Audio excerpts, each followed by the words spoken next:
warahmatullahi wabarakatuh. Halo anak-anak, selamat pagi. Nah, hari ini bertemu lagi dengan Ibu di Guru Berbagi Ilmu. Nah, anak-anak bagaimana kabarnya hari ini? Semoga sehat-sehat terus ya. Nah, hari ini kita akan belajar materi mata pelajaran Bahasa Indonesia dengan judul mengidentifikasi ide pokok dalam teks eksposisi, narasi, dan juga deskripsi. Nah, anak-anak, apakah kalian sudah mengetahui mengenai teks deskripsi, narasi, dan juga eksposisi? Agar menambah pengetahuan kalian, yuk simak teks yang Ibu bacakan. Nah, teks yang kali ini berjudul Ki Hajar Dewantara. Raden Mas Suwardi Suryo-Diningrat lahir di Yogyakarta pada tanggal 2 Mei 1889. Ia juga dikenal sebagai Ki Hajar Dewantara. Dia tinggal di era kolonial. Ki Hajar Dewantara bisa mendapatkan pendidikan yang lebih baik karena ia berasal dari keluarga kerajaan. Dia adalah Menteri Pertama Pendidikan Nasional Republik Indonesia. Dia meninggal di Yogyakarta pada tanggal 26 April 1989. Dia meninggal di Yogyakarta pada tanggal 26 April 1959. Dia adalah pendiri Taman Siswa Sekolah. Ia merasa terhormat untuk menjadi pahlawan nasional Indonesia. Tanggal lahirnya diperingati sebagai Hari Pendidikan Nasional Indonesia. Ki Hajar Dewantara terkenal dengan pepatah untuk pendidikan. Pepatah tersebut adalah ing ngarsa sung tulodo, ing madya mangun karso, tuturi handayani. Ing ngarsa sang tulodo berarti bagi mereka di depan menjadi contoh, bagi mereka di tengah membangkitkan semangat, dan bagi mereka di belakang memberi dorongan. Saat ini, bagian dari peribahasa tersebut, tutwuri handayani, digunakan sebagai moto Departemen Pendidikan Indonesia. Hal itu dimaksudkan untuk menggambarkan seorang guru yang ideal. Setelah transmisi pengetahuan kepada siswa, guru akan berdiri di belakang siswa mereka dan memberi mereka dorongan.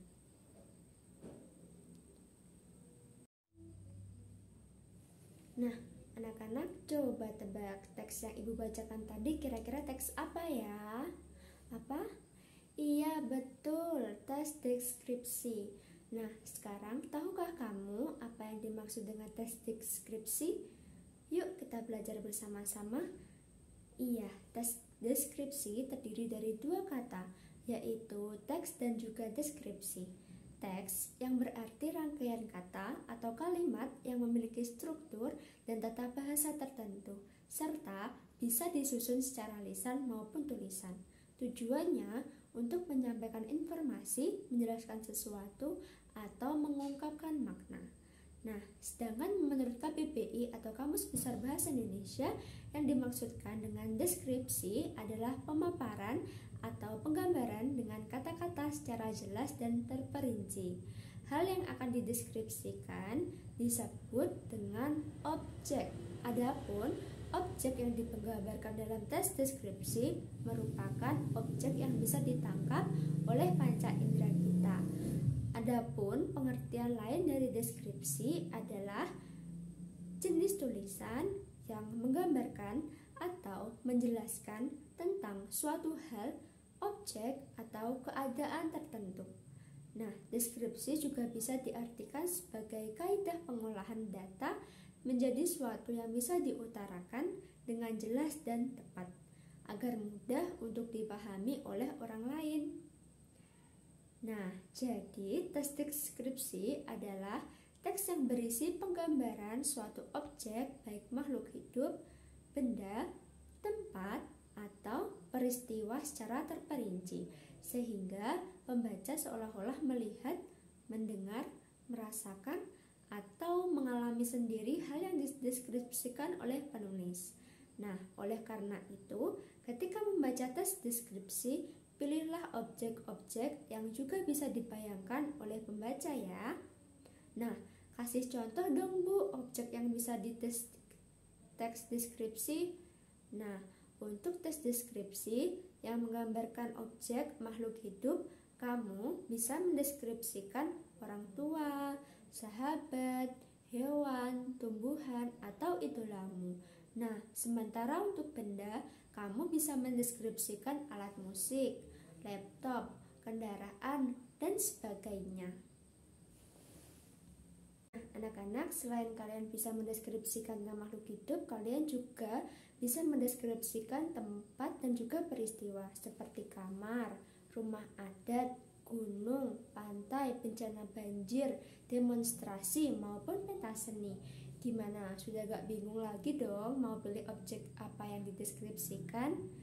Nah, tahukah anak-anak, terdapat struktur-struktur atau bagian-bagian teks deskripsi loh. Nah, terdapat 3 struktur teks deskripsi. Yuk kita belajar lagi.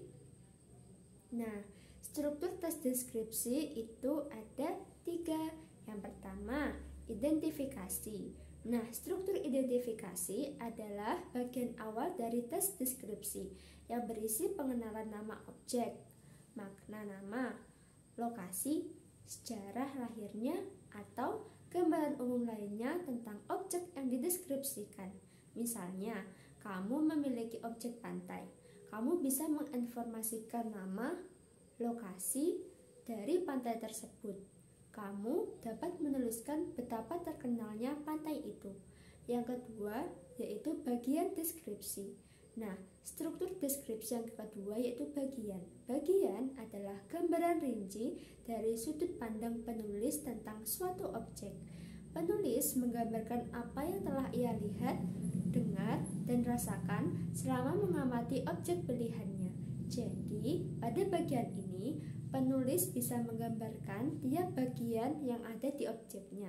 Misalnya, ketika mendeskripsikan pantai, kamu bisa menggambarkan bahwa pantai merupakan tempat yang sangat indah dengan deburan ombak yang ramai, tetapi udaranya sangat panas, sehingga membuatmu terus memakai topi agar bisa menikmati pemandangan. Nah, kamu juga bisa mendeskripsikan kondisi pasir dan keadaan saat senja di pantai itu loh. Yang ketiga, yaitu simpulan atau kesan. Nah, struktur simpulan atau kesan adalah bagian yang berisi kesimpulan atau kesan dari hasil pengamatan penulis terhadap objek. Nah, bagian ini bersifat opsional, artinya boleh dituliskan ataupun tidak. Contoh, meskipun pantai ini indah, tetapi banyak pengunjung yang masih membuang sampah sembarangan. Nah, coba nanti anak-anak membuat teks deskripsi singkat ya tentang hal apapun yang kalian sukai. Nah, nanti bisa dibacakan di dalam kelas. Nah, anak-anak, selain teks deskripsi, tadi kita akan belajar tentang teks narasi dan juga eksposisi loh. Apakah kalian ingat? Nah, agar kalian mengingatnya lagi, yuk dengarkan penjelasannya. Coba dengarkan cerita yang ibu bacakan ya, dan tebak kira-kira jenis teks apa yang ibu bacakan.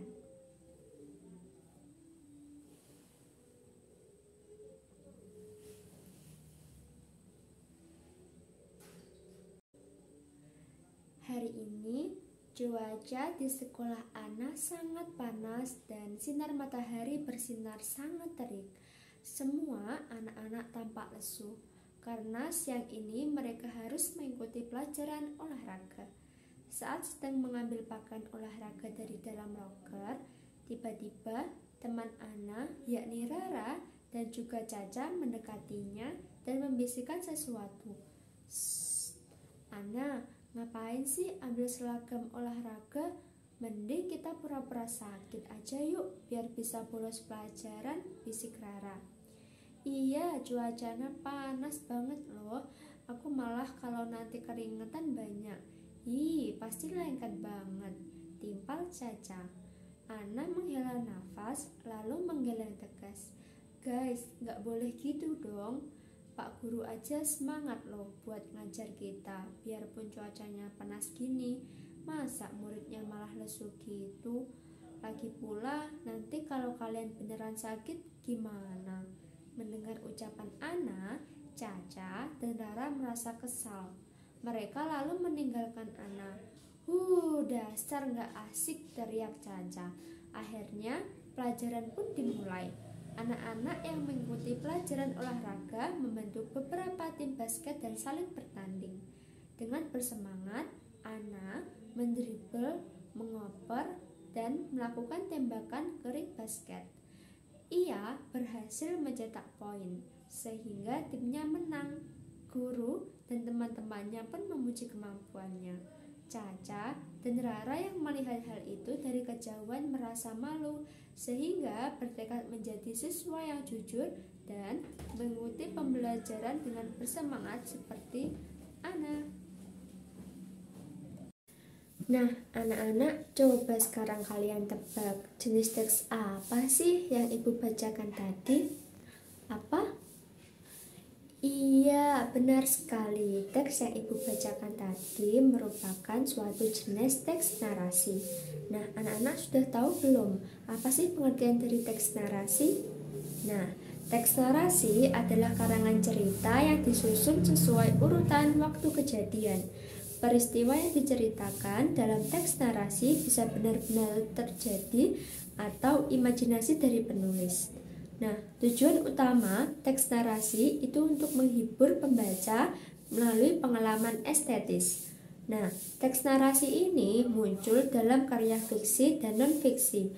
Contoh teks narasi itu terdapat dalam cerpen, novel, dan kisah inspirasi dari kehidupan seseorang. Nah, berdasarkan Kamus Besar Bahasa Indonesia atau KBBI, teks narasi artinya teks yang menjelaskan atau menguraikan sebuah karangan.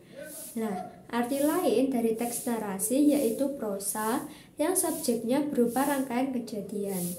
Nah, anak-anak, setelah kalian tahu pengertiannya, kalian juga harus tahu struktur dan juga contoh teks narasi singkat. Nah, struktur teks narasi terdiri dari 4 bagian, yakni yang pertama adalah orientasi, komplikasi, resolusi, dan kode. Nah, adapun penjelasan dari struktur teks yang pertama adalah orientasi. Orientasi adalah pembuka cerita. Dalam teks narasi, penulis memberi latar belakang tempat, pengenalan tokoh, dan waktu. Melalui orientasi, pembaca mendapatkan sedikit gambaran dari keseluruhan cerita. Orientasi menerangkan hal-hal yang akan terjadi dialami tokoh. Yang kedua yaitu komplikasi. Komplikasi dalam teks narasi berisi kejadian penting pemicu konflik.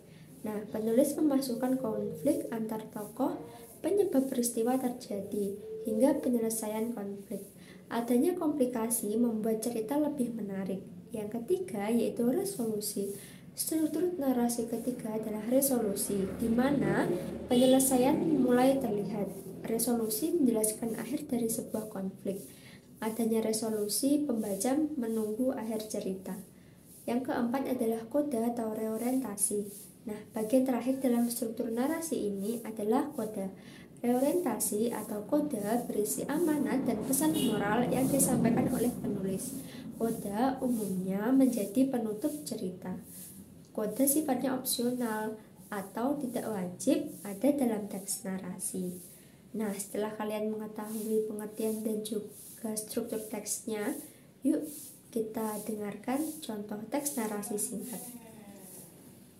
Yuk kita telaah struktur teks tadi. Nah, dalam cerita tadi kan termasuk teks narasi.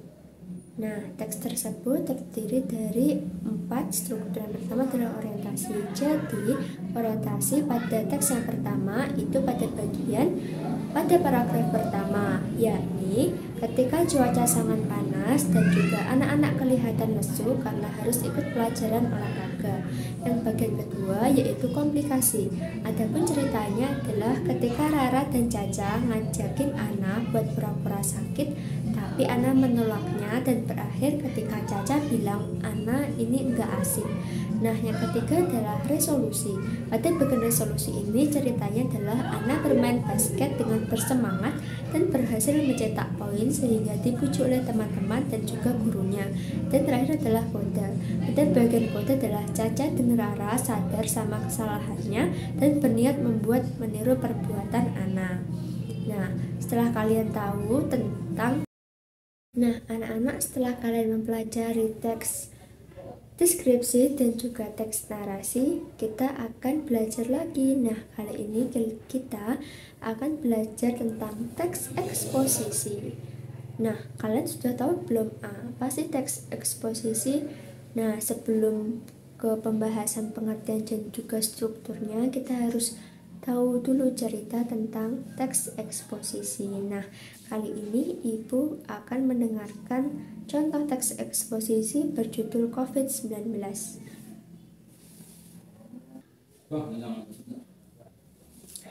Nah, COVID-19. Dinas Kesehatan atau Dinkes Provinsi DKI Jakarta menyebutkan kasus aktif COVID-19 turun 204. Dari data tersebut dapat diketahui total kasus aktif COVID-19 di Jakarta kini sekitar 19.000. Sebelumnya telah dilakukan juga tes antigen terhadap sebanyak 12.312 orang dengan hasil 807 positif dan juga 11.505 negatif. Perlu digarisbawahi juga hasil tes antigen positif di Jakarta tidak masuk dalam total kasus positif karena semua dikonfirmasi ulang dengan PCR.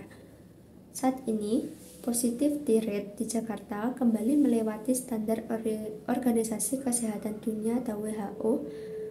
Angka tersebut tembus di atas 5%. Pemprov DKI Jakarta mengimbau warga untuk senantiasa memakai masker saat sedang beraktivitas di luar rumah, khususnya di tempat publik. Selain itu, melengkapi vaksinasi COVID-19 dengan booster juga dianjurkan. Setelah kalian mendengarkan ceritanya, yuk kita ketahui pengertian dan juga struktur dari teks eksposisi. Nah, adapun pengertian dari teks eksposisi.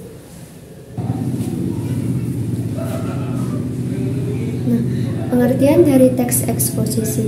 Menurut KBBI Daring, eksposisi itu sendiri merupakan uraian atau paparan yang bertujuan menjelaskan maksud dan tujuan dalam suatu karangan. Jadi, teks eksposisi adalah suatu jenis pengembangan paragraf yang isinya bertujuan untuk menjelaskan, memberitahu, memaparkan, atau menerangkan suatu kepada pembaca dengan gaya penulisan yang singkat, padat, dan akurat. Selain itu, teks eksposisi berisi kalimat fakta yang sesuai dengan kenyataan. Penulis juga biasanya menambahkan opininya ke dalam tulisan yang akan diberikan kepada pembaca. Secara fungsi, teks eksposisi digunakan untuk meyakinkan pembaca tentang suatu permasalahan. Teks ini juga bersifat argumentatif, karena biasanya berisi argumentasi atau pendapat berupa pernyataan ahli, fakta-fakta, serta alasan logis sesuai data yang aktual. Nah, selain itu, teks eksposisi juga terdiri dari suatu topik yang memberikan informasi kepada pembacanya. Nah, setelah kalian mengerti pengertiannya, yuk kita bahas tentang struktur teks eksposisi. Nah, ketika kalian akan menyusun sebuah teks eksposisi, hal pertama yang harus kalian lakukan adalah menulis pendapat atau tesis. Nah, pada bagian ini berupa paragraf pembuka yang dijelaskan oleh penulis, kemudian disusul dengan argumentasi dan penegasan ulang. Nah, untuk lebih jelasnya, berikut penjelasan tentang struktur teks eksposisi. Yang pertama yaitu pembukaan. Nah, bagian pembukaan berisi kalimat mengenai pandangan atau awal suatu topik. Nah, bagian ini bersifat opsional, jadi bisa dituliskan maksudnya atau tidak. Yang kedua yaitu pendapat atau tesis. Nah, pada bagian ini penulis membahas tentang topik permasalahan. Isinya berupa ide, opini, gagasan, anggapan, dan juga argumentasi tentang peristiwa yang dijelaskan oleh penulis.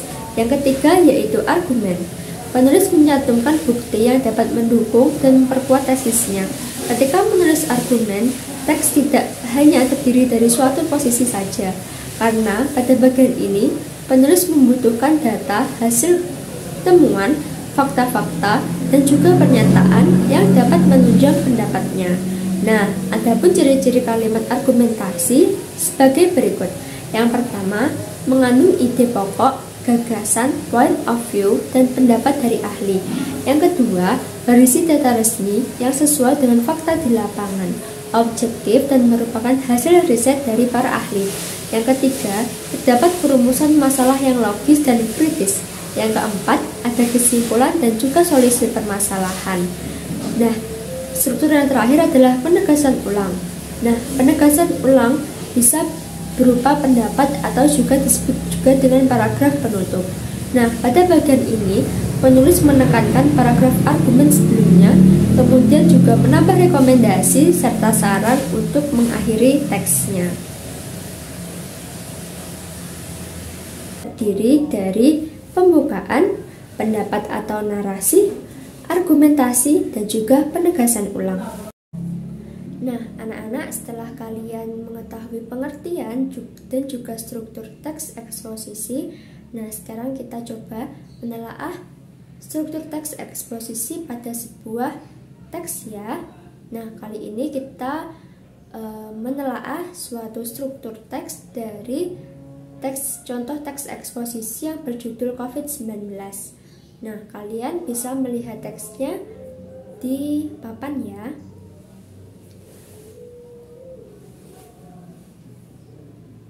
Nah, anak-anak coba tebak di mana sih bagian tesisnya? Iya, benar. Nah, bagian tesisnya itu terletak di Dinas Kesehatan atau Dinkes Provinsi DKI Jakarta, menyebutkan kasus COVID-19 turun 204. Dari data tersebut dapat diketahui total kasus aktif COVID-19 di Jakarta kini sekitar 19.000. Nah, sedangkan pada struktur tesis dan juga pendapat itu pada bagian sebelumnya telah dilakukan juga tes antigen terhadap sebanyak 12.312 orang dengan hasil 807 positif dan juga 11.505 negatif. Perlu digarisbawahi juga, hasil tes antigen positif di Jakarta tidak masuk dalam total kasus positif karena semua dikonfirmasi ulang dengan PCR.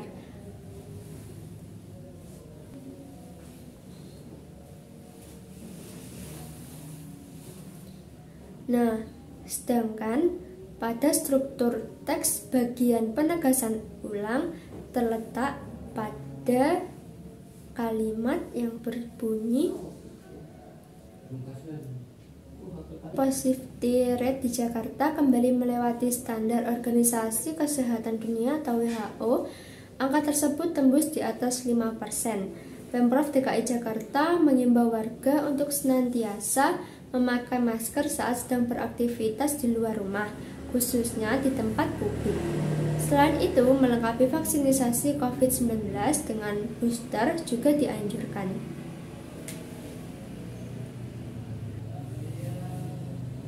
Nah, anak-anak, begitulah contoh dari hasil menelaah struktur teks eksposisi dari contoh teks yang berjudul COVID-19. Nah, kita tadi telah membahas 3 teks, yakni yang pertama teks deskripsi, yang kedua ada teks narasi, dan juga yang terakhir ada teks eksposisi. Nah, anak-anak, tahukah kalian dalam suatu teks terdiri dari beberapa paragraf? Nah, dalam paragraf terdapat yang namanya kalimat utama atau dikatakan sebuah ide pokok. Nah, hari ini kita akan belajar tentang cara menentukan ide pokok dalam sebuah paragraf teks. Nah, anak-anak sudah tahu belum apa sih pengertian dari ide pokok itu? Nah, yuk kita belajar bersama-sama, simak videonya ya. Nah, pengertian dari ide pokok. Ide pokok terdiri dari dua susunan kata, yakni ide dan juga pokok. Nah, ide adalah rancangan yang tersusun di dalam pikiran, dapat juga disebut sebagai gagasan. Ide pokok adalah sebuah ide yang disampaikan oleh penulis dalam sebuah pokok pembahasan di dalam paragraf. Nah, ide pokok juga memiliki nama lain. Di antaranya adalah gagasan pokok, gagasan utama, atau pikiran utama. Nah, ide pokok adalah hal-hal yang penting di dalam suatu paragraf. Ide pokok akan memberikan informasi penting untuk para pembaca. Selain itu, ide pokok juga akan membantu penulis untuk mengembangkan sebuah alur tulisan. Ide pokok akan didukung oleh gagasan penjelas. Nah, di dalam sebuah kalimat biasanya hanya ditemukan satu ide pokok. Nah, ide pokok tersebut terletak pada awal kalimat. Namun, ada sesuatu yang perlu diingat oleh pembaca, yaitu kalimat pertama tidak sama dengan kalimat utama. Kalimat pertama dapat berada pada awal paragraf, ini disebut sebagai paragraf deduktif. Jika terletak di paragraf akhir, maka dinamakan paragraf induktif. Ketika berada di awal atau di akhir paragraf, maka disebut dengan paragraf campuran. Anak-anak, setelah kalian mengetahui pengertian dari ide pokok, yuk kita bahas lagi tentang ciri-ciri ide pokok. Kalian sudah tahu belum apa sih ciri-ciri ide pokok itu? Nah, ciri-ciri ide pokok adalah sebagai berikut. Yang pertama, mengandung pikiran utama atau gagasan utama. Yang kedua, memiliki kalimat pendukung atau penjelas. Yang ketiga, dinyatakan secara jelas dan tidak berbelit-belit. Yang keempat, hanya ada satu ide pokok di setiap paragraf. Yang kelima, ide pokok mudah diidentifikasi dengan kata kunci. Nah, berikut kata kuncinya, yaitu sebagai kesimpulan, dengan demikian, yang penting, intinya, jadi, pokoknya. Nah, setelah kalian mengetahui ciri-cirinya, kita harus mengetahui bagaimana cara menentukan ide pokok dalam sebuah teks. Nah, menentukan ide pokok dalam sebuah paragraf merupakan hal yang tidak terlalu sulit. Ketelitian merupakan salah satu hal yang harus kamu miliki untuk dapat menemukan sebuah ide pokok dengan mudah. Nah, untuk memudahkan kamu dalam menentukan ide pokok dari sebuah paragraf, ada beberapa cara yang dapat kamu lakukan, seperti 1. Baca seluruh paragraf. Cara menentukan ide pokok yang pertama adalah membaca keseluruhan paragraf. Kalian hanya perlu konsentrasi dan lebih cermat untuk melihat, membaca, dan mencerna setiap kata dan informasi dalam sebuah paragraf. Nah, langkah ini bisa membantu kalian menentukan ide pokok dan membedakannya dengan kalimat penjelas dalam suatu paragraf. Yang kedua, baca setiap kalimat.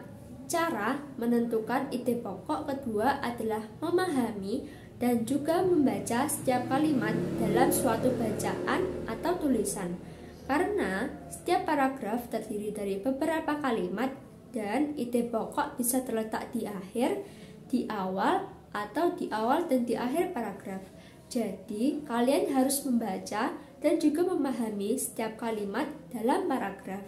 Jangan sampai kalian melewatkan dan juga lupa membaca setiap kalimat dalam paragraf loh.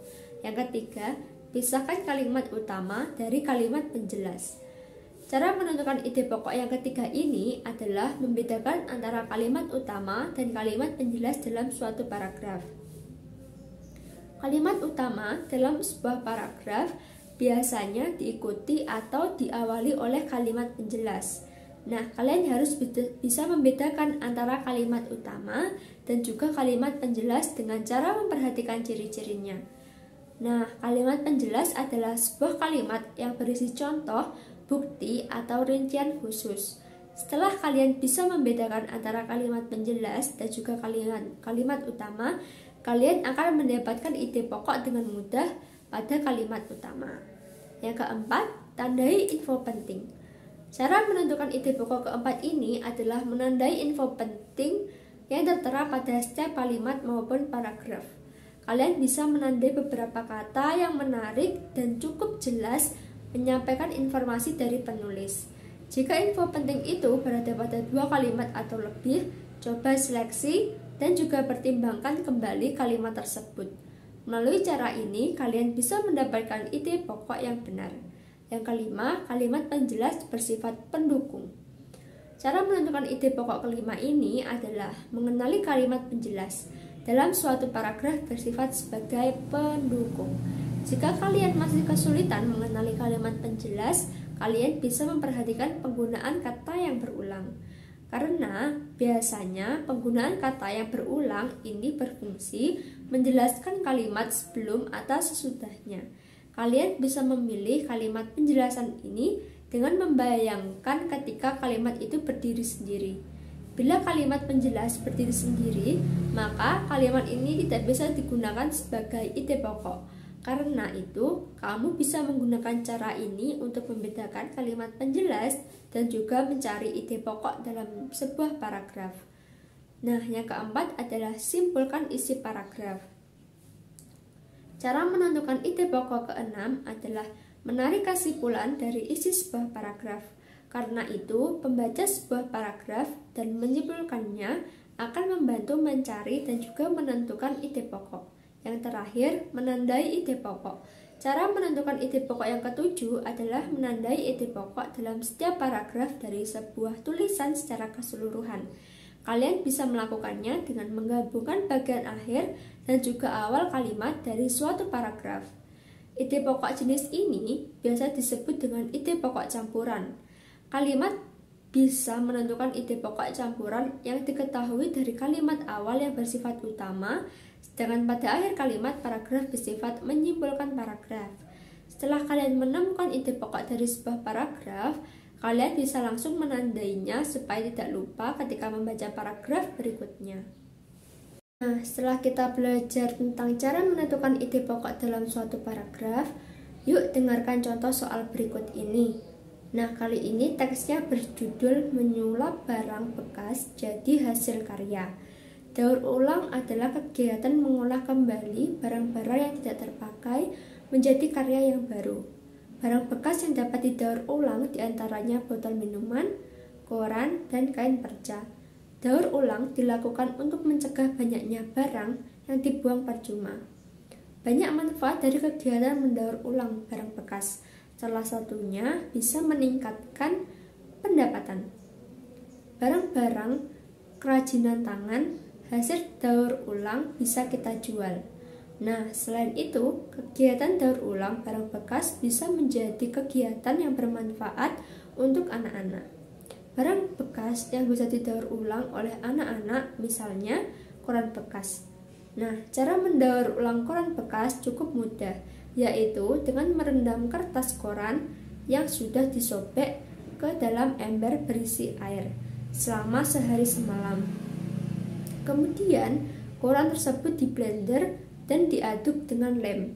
Hasil daur ulang kertas tersebut dapat dibentuk menjadi berbagai kreasi. Nah, selain itu, kain-kain sisa atau kain perca bisa dibuat menjadi boneka atas tempat penyimpanan serbaguna. Berbagai cara pembuatan boneka dari kain perca dapat dicari melalui internet. Kamu tidak akan kesulitan untuk membuat barang-barang dari kain perca tersebut.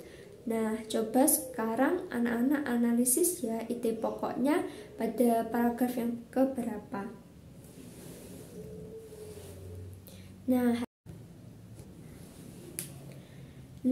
iya benar sekali. Nah, dalam teks tersebut ide pokoknya terletak di paragraf pertama, yaitu bunyinya daur ulang adalah kegiatan mengolah kembali barang-barang yang tidak terpakai menjadi karya yang baru. Nah, kalimat ide pokok pada paragraf kedua yakni banyak manfaat dari kegiatan mendaur ulang barang bekas. Salah satunya bisa mendapatkan pendapatan. Nah, sedangkan pada paragraf ketiga, ide pokoknya adalah kain-kain sisa perca atau kain perca bisa dibuat menjadi boneka atau tempat penyimpanan serbaguna. Nah, anak-anak, sekarang kalian sudah bisa kan mengidentifikasi atau mencari ide pokok dalam sebuah paragraf atau teks.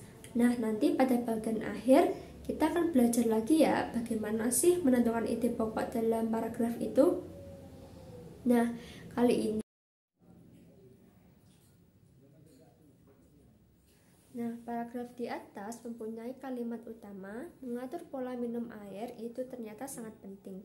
Dari kalimat tersebut dapat kita beroleh ide pokoknya adalah pentingnya mengatur pola minum air. Ide pokok itu sudah mewakili isi paragraf dengan kata kunci mengatur pola minum air sangat penting karena kalau tubuh kekurangan cairan bisa menyebabkan dehidrasi. Nah, anak-anak, sekian dulu ya materi kita pada pagi hari ini. Nah, semoga kita bisa bertemu lagi di pelajaran berikutnya. Terima kasih. Assalamualaikum warahmatullahi wabarakatuh.